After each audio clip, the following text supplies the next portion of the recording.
Bonsoir à tous, bienvenue dans votre édition Betsen.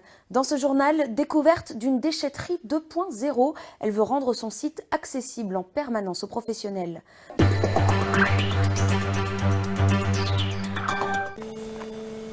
Ce robot va changer la vie des artisans et des commerçants dans la gestion de leurs déchets.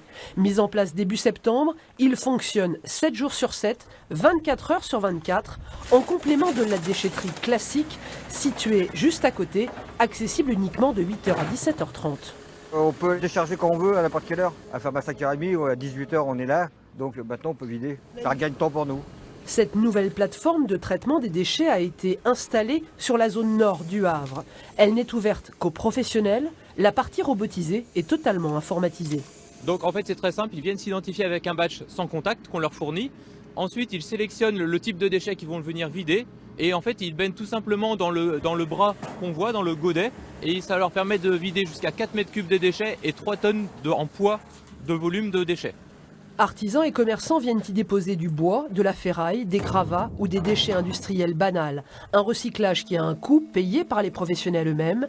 Mais plus les déchets sont triés à la source, moins le prix à la tonne est élevé. Le système les incite donc à être éco-responsables. Quand on a des phases de démolition, on optimise nos transports en démolissant des gravats de même nature. C'est-à-dire qu'on ne va pas mélanger des agglos avec du métal et de la terre, par exemple. Aujourd'hui, on optimise notre tri et c'est du gagnant-gagnant. La société Unifer a investi 1,4 million d'euros pour créer cette nouvelle plateforme de recyclage robotisée. Elle a ainsi capté une centaine de clients supplémentaires et traité en 2017 sur l'ensemble de ses sites 50 000 tonnes de déchets.